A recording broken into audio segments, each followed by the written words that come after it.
Desde la 1, dice.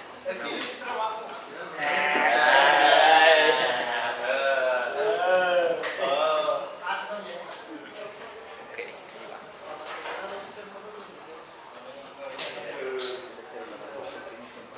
Bueno, el cheto no puede. Pero la barra es una buena, como darle.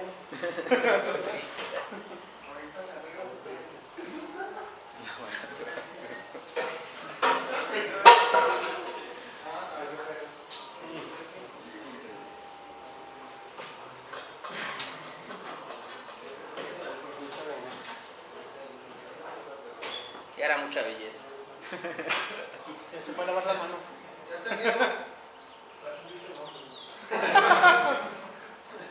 Ok. Bueno, vamos a verificar el sorteo. Ah, sí, sí. Vamos que abra todos los archivos.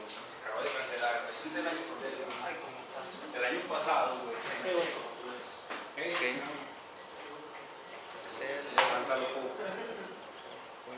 Sorteo. Lista. Ahí va. Paciencia.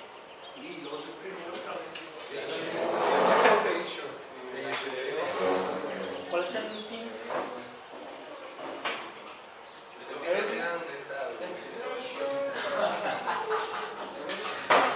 ¿Cuál es el equipo? Ahí vamos. Primero, ¿en qué consiste la actividad? La actividad es la siguiente. Vamos a realizar un prototipo. El equipo que le sea asignado el prototipo 1 tendrá que proponer el motor de baja velocidad, la estructura de fijación y analizar el comportamiento de velocidad. ¿Qué es eso? Los hertz. ¿A cuántos hertz está vibrando ese sistema? El motor nada más anclado a una pequeña base. Es básicamente eso, como en el video se veía que tenías una pequeña estructura metálica, tenía una abrazadera y estaba fijo el motor simplemente tenía rotación en el rotor y con eso generaba vibraciones, en este caso en un vaso, ¿no? Con agua. Eso es lo que haríamos. ¿Cómo podríamos medir la vibración? La idea es utilizar el Beep Sensor, nada más para comentarlo, ir viéndolo de manera simple. Obvio que como es un emulador, no registra, no tiene un acelerómetro que esté tomando los datos. Los celulares sí lo tienen. Celular, tú pones el celular en la mesa de trabajo y va a estar registrando en X, Y, Z el PSD, le llaman ellos el análisis de poder de frecuencia de vibración, que no es otra cosa más que un promedio de los hertz. Obviamente que en el emulador, lo voy a mostrar ahorita, pero no va a poder registrar datos. O sea, esta gráfica que ven aquí, yo la tomé en mi celular y es la que estoy mostrando. Aquí en el emulador solamente vamos a ver cómo se opera la aplicación, ¿no? Pero no se va a registrar un dato como tal. Ahora sí ya podemos, porque no tiene el SMR. Eso del motor, ¿tiene que vibrar toda la base? De hecho, todo el sistema vibra, aunque esté lo más uniforme posible, la rotación por el balanceo de tomos vibra. Entonces, debe vibrar toda la base. ¿Perdón? Aquí nada más es bajas velocidades, estamos hablando de menos de 15 RPM para que tengan un rango de operación. Ok, esta es la aplicación en su celular, Beep Sensor. Ya el compañero Felipe ya vi que ya lo tiene ahí, ya lo descargó. Cuando tú abres la aplicación es muy sencilla, muy intuitiva. Tú pones la aplicación y por default te aparece XYZ, tú nada más le das aquí segundo iconito que obviamente la barra lo alcanza a tapar un poco. Vamos a ver si lo podemos desplazar para que lo alcancen a ubicar. Ahí se ve. Este es el de activar datos en tiempo real. Le damos en correr y va a empezar a analizar los datos con el acelerómetro interno que trae y nos va a empezar aquí a desplegar datos. Después de un tiempo prudente, ¿cuál puede ser un tiempo prudente? De 1 a 5 minutos, pero con 1 minuto es suficiente. Con 1 minuto que esté registrando la vibración. Cuando terminas le das en stop y te va a aparecer aquí la duración de lo que ocurrió. Se supone que tú le das doble clic aquí en el sistema y ya podrías darle en esta partecita que aparece aquí en el tercer icono, que se ve muy pequeño, y te va a dar los resultados. Le das un doble clic y te arrojaría una gráfica. Aquí no se ve porque es un emulador, pero obviamente tú vas a ver algo como este, donde te va a dar una gráfica logarítmica y va a aparecer en la parte superior una tabla en donde te dice en X, Y, Z cuáles son los hertz a los que estuvo moviéndose ese objeto. Lo que nos interesa son los hertz, a cuántos hertz vibró el sistema. Hasta ahí vamos bien. Bueno, allí ya lo tiene algún compañero, ya hasta lo usó, no es muy difícil. Ok, una vez que ese equipo 1 determine la frecuencia a la que está moviéndose ese sistema, se lo pasará al equipo 2, el cual se pondrá de acuerdo con el equipo 3 de qué dimensión quieren hacer los amortiguadores o los elementos que van a servir de barrera a la vibración y de qué dimensión, y como dice ahí en el documento, no nada más la dimensión sino la geometría. Tú puedes querer que sea de pulgada, una pulgada, sí, pero lo quieres redondo, lo quieres cuadrado, lo quieres rectangular. Entonces geometría y dimensión se ponen de acuerdo al equipo 2 y 3. La intención es que sea manipulable o montable o escalable. El equipo 1 se lo pasa al equipo 2, él monta el neopreno, hace la misma prueba, es el mismo motor, y verifica qué pasó con la frecuencia o los hertz, debieron de bajar. Y desmontan ese neopreno, debe ser desmontable. Yo sugiero que lo barrenes y le pongas un sistema de tornillo. Lo pasas al siguiente y con fibra de vidrio de las mismas dimensiones, de la misma geometría, hará la misma prueba, que es el siguiente equipo, y el último tendrá que montarle 4 resortes y hacer el mismo procedimiento. Eso es lo que hay que hacer. ¿Qué van a entregar? Bueno, el equipo 1, y aquí lo traté de establecer, lo que va a entregar es el análisis de vibración que te da el programa, la aplicación, pero me va a entregar el TR, que es la transmisibilidad, que empíricamente vamos por regresión a obtener cuál es el coeficiente de transmisibilidad del neopreno, que eso es lo que en la teoría de los problemas vamos a ver, y tú vas a hacerlo con reingeniería. Eso es lo que él va a entregar. El que lo va a hacer con fibra de vidrio, igual, va a obtener el TR, el coeficiente de transmisibilidad de la fibra de vidrio, diferente con los compañeros de los resortes. Ellos me van a entregar el coeficiente de rigidez de los resortes. Es básicamente lo que van a entregar en un reporte de formato IEEE, sencillito. Fecha tentativa, ¿y por qué digo tentativa? Porque creo que les dan el 23 al día del estudiante. Todavía no es oficial, pero sí, el día que sea oficial. ¿Perdón? Miércoles, que es 23. Entonces, bueno, les da un día más para terminar, entonces lo recorremos al 24. No, al 25 está bien. 25 es buena fecha. Si no, tendríamos que recorrer nosotros hasta el siguiente lunes, pero bueno, ya lo veremos en su momento. 25 es viernes o 28, son las dos opciones, pero lo van pensando, ¿verdad? Lo van pensando. Bueno, eso es lo que hay que hacer, no, son esas dos fechas. O lo empalmo con el siguiente examen, para mí es igual. Ok, ahora sí, el primer equipo que se asigne va a ser el del sistema con la base, el segundo el neopreno, el tercero la fibra de vidrio y el último los resortes. Está muy sencillito, ¿verdad? Reacomodamos los equipos para que solo haya 4 equipos en todo el grupo. Así van a quedar los equipos para que tomen ustedes sus diligencias. Lo voy a dejar ahí para que puedas tomar una imagen, jefe de grupo o alguno de ustedes, y ahí aparece quién es el equipo 1, el 2, el 3 y el 4. Claro que si cualquiera de ustedes no quiere participar con su equipo, entrega individual las 4 ruedas. ¿Las 4? Claro, porque si no quieren hacer con los demás el trabajo y es el mismo motor, pues hay que hacer todo. Puta madre. Exactamente, Felipe, diste en el clavo. Exactamente. ¿Por qué me puso 4 si no se puede? Debe de haber un líder del equipo. Ahí está tu misión, echar a trabajar a esos dos. Ah, bueno, Lo está chapando. Por favor, sí. Ok, entonces vamos a empezar ahorita aquí su sorteo. Adelante, adelante. Me espero a que ya lo hayan analizado. Adelante, adelante.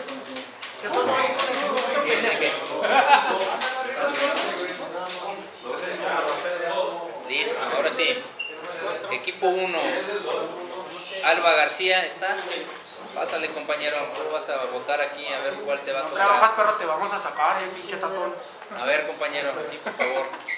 Le das un... Si no trabaja, perro, al izquierdo, al lado izquierdo, a ver qué te da. Ahí está, sistema con base. El equipo 1 les toca el 1. Y aquí lo vamos a indicar, les va a tocar sistema con base. O sea que ustedes son los primeros en chambear. El equipo 2 y 3 pues, está a expensas de que trabajen para que puedan ellos entregar. El equipo 2, Cabrera Romo. ¿Está Cabrera? Obviamente que si te sale el 1, pues vuelves a iterar, ¿verdad? El izquierdo. Otra vez. Hasta que salga uno sin miedo, hasta que haya el sorteo. Ahí está 3. Fibra de vidrio.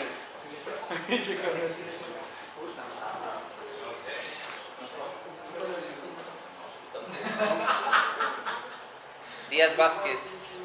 ¿No está? Siguiente pues. Estoy esperando que venga. Igual compañero, si te sale obviamente el 1 y el 3 vas a seguir iterando hasta que te salga o el 2 o el 4. Ahí está, neopreno, qué bárbaro. Y listo. Obviamente que el otro ya no lo ocupamos. Ya sabemos que el equipo 4 le tocará el faltante, ¿no? Más para que lo verifiques los resortes. Ahí está, por si quieres tomar tu evidencia. Eres 4. Ahí está. Espero para que tomen su diligencia, su evidencia. ¿Perdón?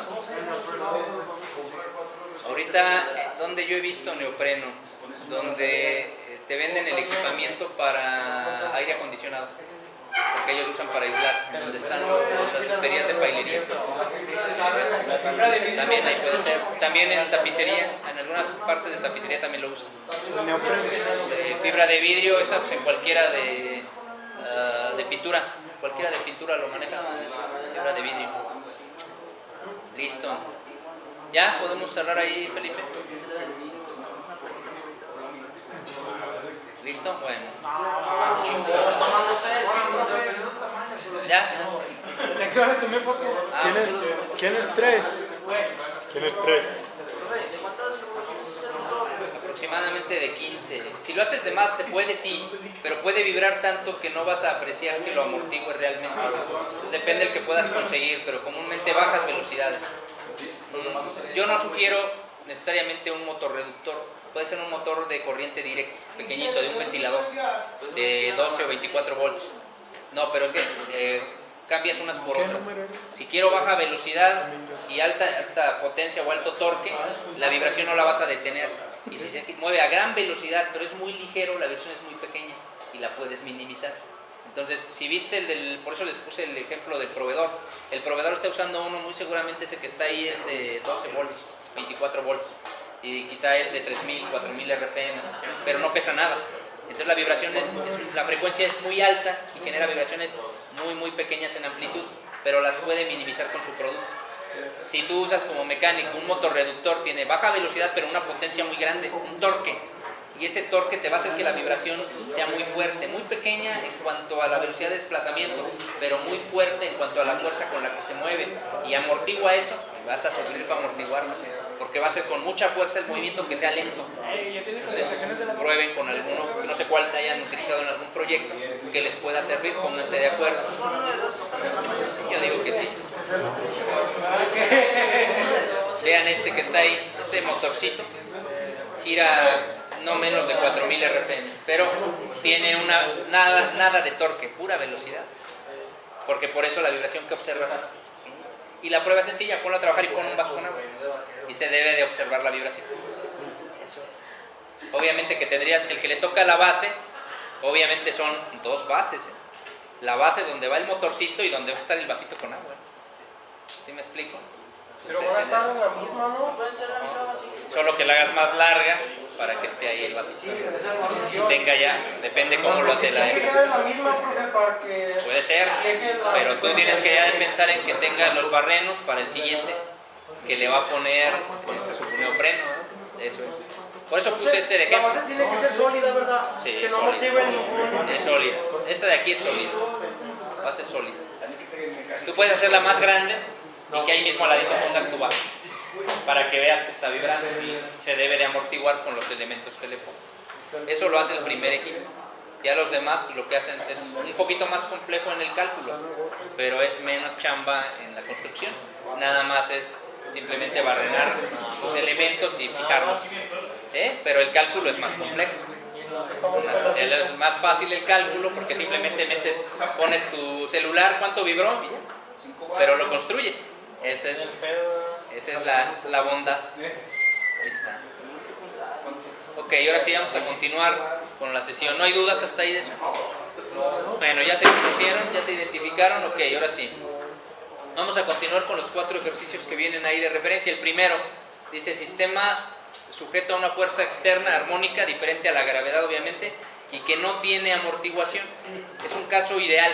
¿Sí? ¿Por qué dice que no tiene amortiguación? Bueno, porque tiene explícitamente en el sistema una adecuación externa, que sería la vibración amortiguada, pero por el resorte, por la rigidez del resorte, no por la amortiguación de un elastómero, como en el caso del neopreno.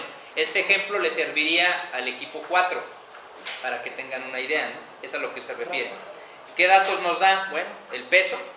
Tiene un peso, no sabemos ahorita de cuánto, pero existe. Y como si hubieran hecho una prueba de mecánica de materiales, en donde pones un dinamómetro, un resortito, le cuelgas un peso, se estira el resorte y con eso infieres la rigidez. Aquí es al revés. Me dicen que hay un peso ahí en el objeto y me dicen la rigidez del resorte. Pues si yo quisiera saber el peso, pues tengo que despejar de esa fórmula, ¿no? Me dicen que cada resorte, son 4 resortes, lo veo en la imagen, aquí está.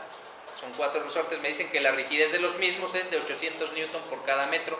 Entonces desde ahí yo ya puedo inferir de alguna manera el peso, ¿no? Dice que en un inicio la base donde está montado ese elemento está en reposo, está en la horizontal, y luego ellos dicen que el desplazamiento que se tiene se comporta de esta manera. Un comportamiento que, ¿qué sería eso en la realidad?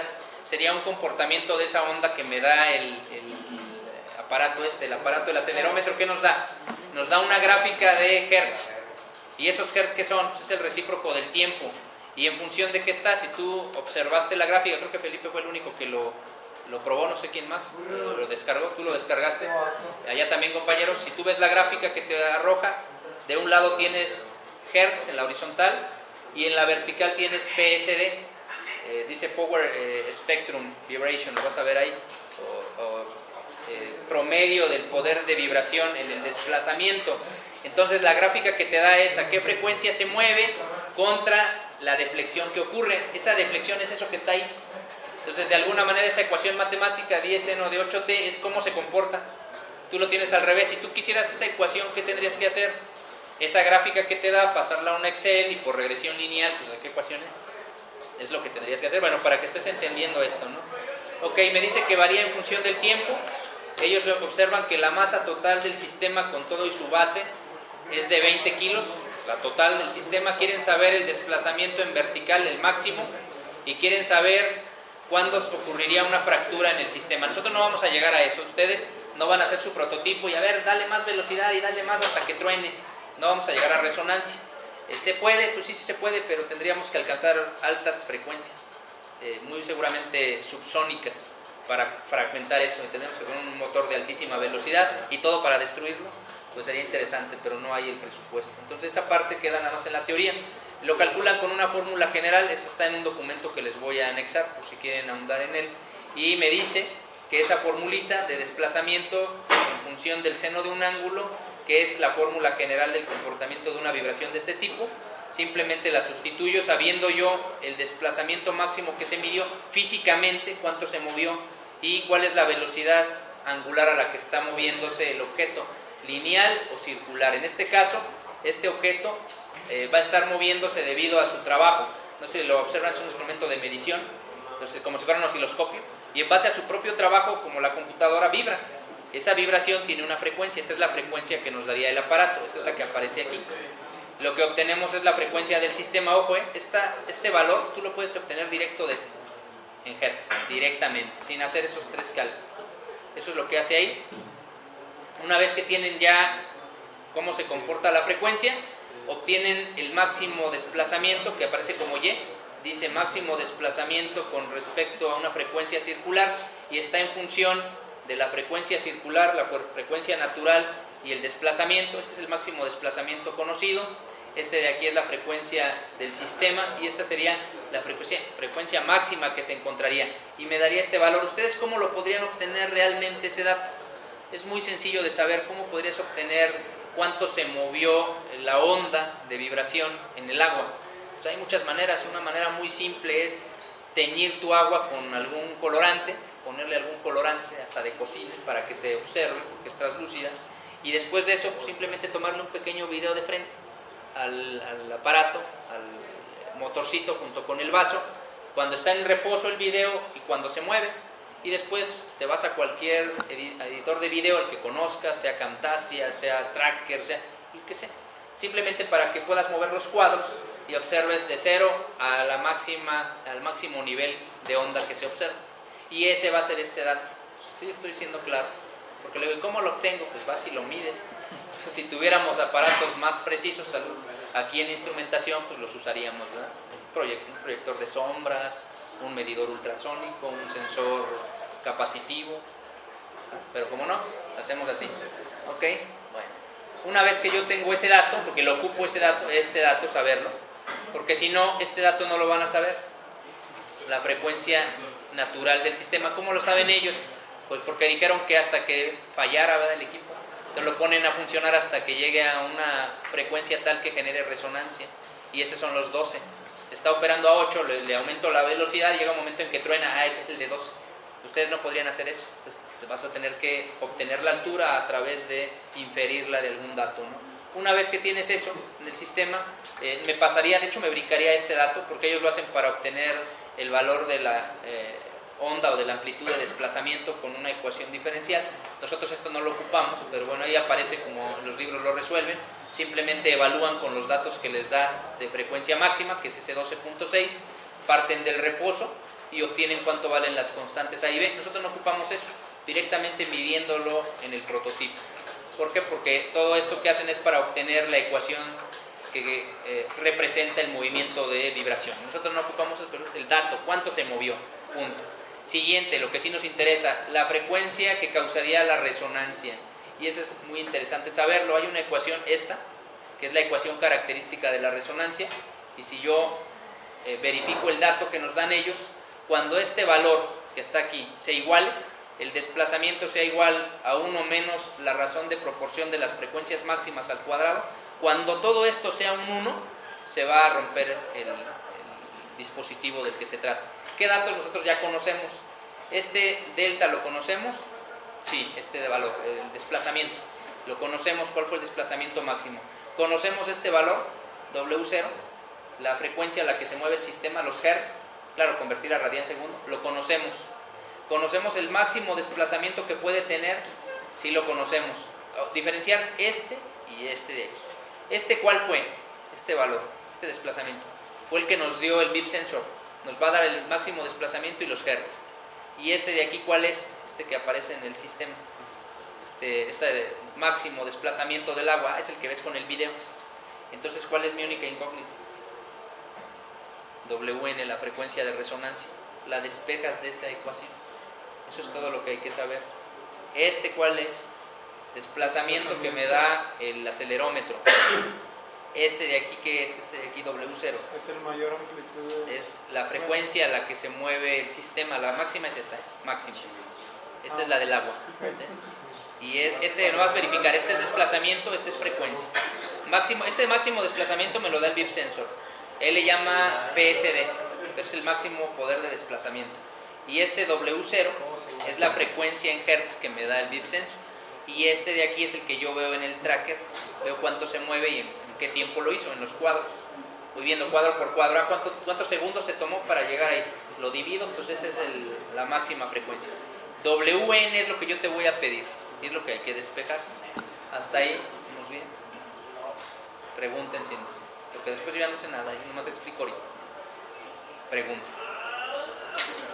Adelante. ¿Mande? Este de aquí, delta 0. Este delta que está aquí, delta 0, es desplazamiento. El desplazamiento que ocurre en tu sistema, el máximo desplazamiento, que es el que te va a dar Si tuviéramos un acelerómetro, acuérdate que La vibración se mide con posición, velocidad y aceleración. Comúnmente te dan velocidad, pero también te dan desplazamiento. Entonces el Beep Sensor, el sensor que tiene tu celular, te va a dar el desplazamiento que ocurrió. Ese desplazamiento es delta cero. El omega cero que está aquí son los hertz, nada más en radian sobre segundo.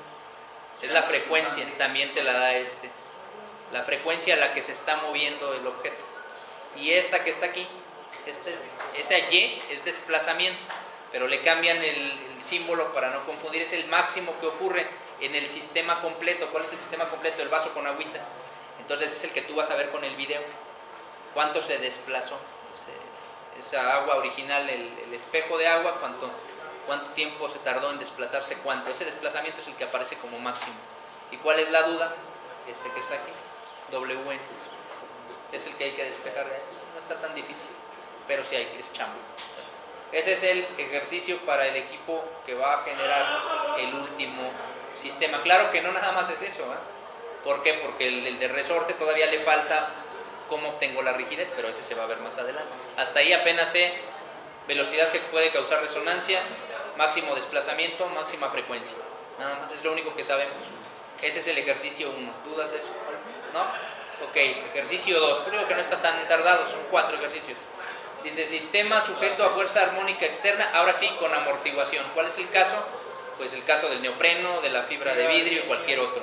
Entonces aquí dice, tienen un motor eléctrico, pesa 30 kilos, tiene 4 resortes y aparte el resorte tiene 200 newton metro. Adicional tiene, más adelante lo dice, un amortiguador. Dice, bueno, tiene un rotor R, el rotor está desbalanceado, es lo que genera que haya la vibración excesiva, que esté desbalanceado el rotor, dime. Se refiere a lo que masa el motorcito y decir que sí, lo que pesa el motor. Entonces, ¿por qué lo dice? Porque al estar, a lo mejor un motor de 30 kilos, realmente no es tanto, si tú lo pones a moverse, pues no debe tener tanta vibración porque el peso lo va a hacer estable, pero dice, está desbalanceado el rotor, entonces cuando gira, eso es lo que hace la vibración, el desbalanceo del rotor, para justificar por qué ese motor genera vibración y que pueda ser considerada necesaria amortiguar, ¿no? Por ese desbalanceo. Entonces dice que está desbalanceado y dice que está desbalanceado porque tiene una masa en el rotor de 4 kilos a 60 milímetros de distancia o de radio del eje de rotación. Ese está desbalanceado 60 centímetros, o sea que tiene una masa que está generando. Le agregaron otro elemento, pues una polea desbalanceada o algo más, ¿no? Y está generando que genere un movimiento que no es concéntrico. Bueno, ¿cuál es la inquietud? Determina la vibración. Y dice, bueno, si el rotor está girando a 10 radian segundo, esa es la velocidad a la que se está moviendo, y tiene este dato, fíjense cómo no te dice que lo amortigua, te dice que tiene resortes, 4 resortes con cierta rigidez, pero también tiene quizá neopreno o cualquier otro, pero nos da un C sobre C, ya vimos qué es eso. Este de aquí, ¿a qué se refiere? Coeficiente de amortiguación. Y C subíndice C, coeficiente de amortiguamiento crítico. Entonces ya me está diciendo que hay un amortiguador a fuerza ahí. ¿Cómo se comporta ese amortiguador? Bueno, se comporta como punto 15. ¿Es subamortiguado, sobreamortiguado? Eso es lo que vamos a ver más adelante. Simplemente experimentalmente él sabe cómo se comporta. Y bueno, ¿cómo se calcula eso? Bueno, lo primero que haces es aplicar la segunda ley de Newton. Fuerza es igual a masa por aceleración, o la masa afectada por la velocidad y por el radio al cuadrado es igual a esa fuerza. Conozco la masa, ojo, la masa excitadora, no la masa en reposo, los 30 y tantos kilos no me interesan. La masa que genera la vibración, la que genera la vibración es la del rotor. Por eso es que aquí tú estás viendo que pone 4 kilos. Es la masa que está generando la vibración. Luego dice en el apartado, ¿cuál es el radio de giro de esa masa que genera el desbalanceo? El radio de giro son los 60 centímetros que daban ahí. Milímetros, no centímetros. Milímetros. No es que dude, pero voy a checarme. Arriba Milímetros. Primera vez y lo corre y lo bajas. Eso es bullying. Bueno, ok. 0.06 metros. Creí que me había equivocado y eran 60 y cambiarle ahí, pero bueno. La velocidad a la que se mueve el rotor, yo aplico mi ecuación y me dice la fuerza excitadora. Oye, también el motor genera que esté vibrando. Si fuera el caso, que no estuviera montado en una base en el centroide, tendría que agregarle esa masa generada por la distancia del centroide, pero lo hace un poco más complejo. Entonces aquí suponen que está bien montado el motor, está ubicado en el centroide de la base. Entonces simplemente es el efecto de la masa desbalanceada. Ya sabemos la fuerza excitadora externa, 24 newton. Después, determinar la fuerza periódica que va a generar ese desbalanceo. Eso es muy sencillo, está suponiendo que se comporta como el primer ejemplo, con ese tipo de comportamiento, esa onda senoidal. Entonces aplica la fórmula de onda senoidal. Sabemos la velocidad angular, pues simplemente sustituye el valor de la fuerza en la misma ecuación, esta fuerza de 24. Una vez que tiene ese valor, ya puede aplicar la frecuencia del sistema. Ya sabemos esta formulita, rigidez entre masa. La rigidez, pero dice que son 4 resortes, pues la rigidez del resorte por 4 entre la masa. Y obtiene la frecuencia del sistema, no la del elemento desbalanceado. Dime, aquí en esta parte, ¿no? Cada que da una vuelta el rotor, como está desbalanceado, es como si estuviera golpeando. Y está golpeando periódicamente, repetidamente, ¿no? Y lo hace con una cierta magnitud. ¿Cómo se comporta esa fuerza? No es instantánea ni es constante, se comporta senoidalmente, como si fuera una onda senoidal. Eso es lo que están suponiendo. Al suponer eso pueden aplicar esta ecuación general, que fue la que vimos en el ejemplo anterior, que así suponen que se comporta la vibración externa. Es como la bonita que vimos en el ventilador. Cuando veías el ventilador y que genera eso, lleva dos en una clase. Muy bien.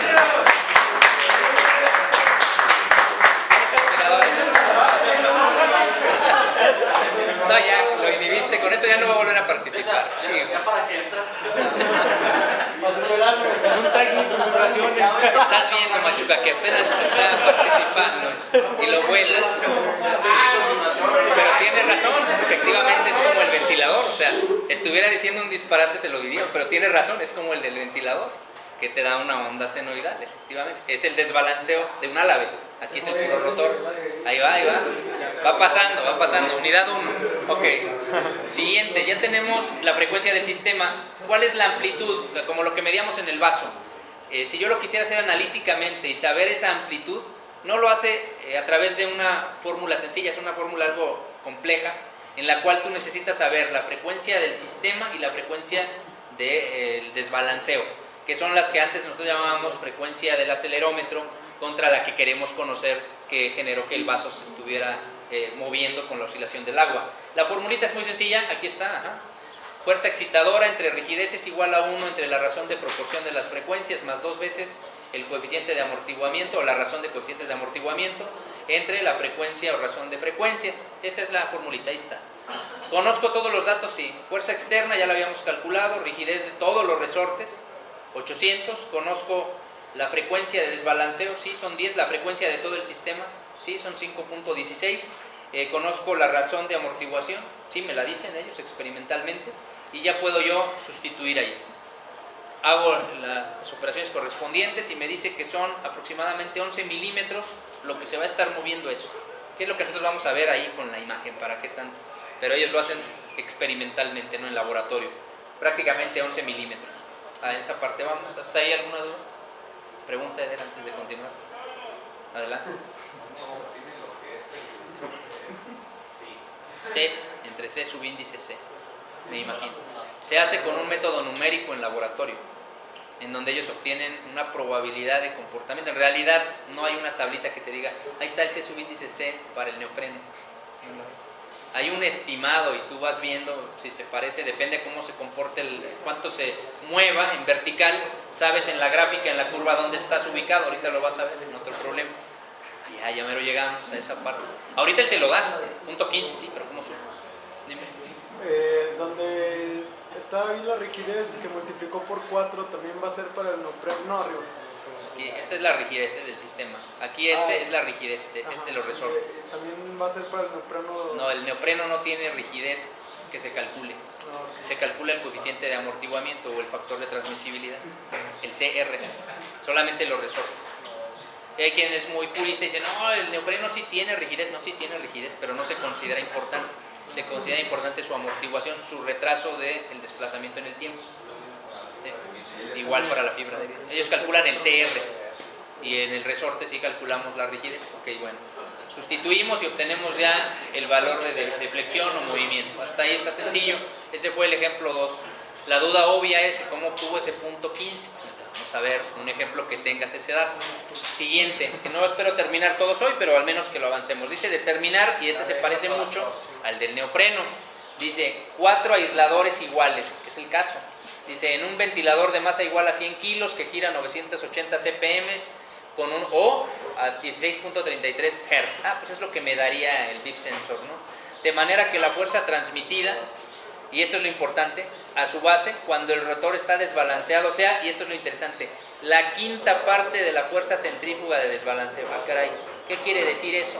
Quiere decir que pusieron el sistema a funcionar, midieron los hertz, desbalancearon el sistema, lo pusieron otra vez a rotar y midieron los hertz. Y dijeron, bajó 5 veces. Eso es lo que dice ahí. Y a partir de ahí quieren determinar ellos el comportamiento ya matemático, digámoslo así, del sistema. Pero los datos los obtuvieron experimentalmente, sino como supieron que 5 veces se comportó diferente, ¿no?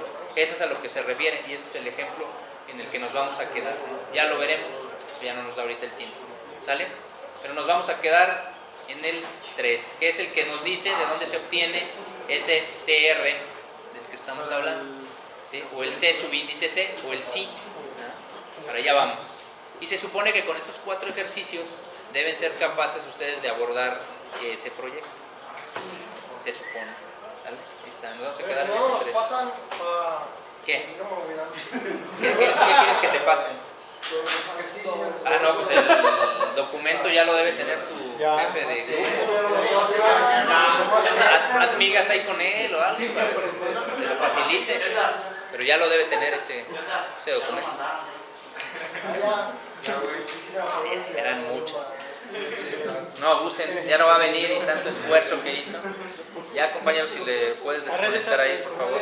No te cuelgues, ahora no se va a colgar, ahora sí ya.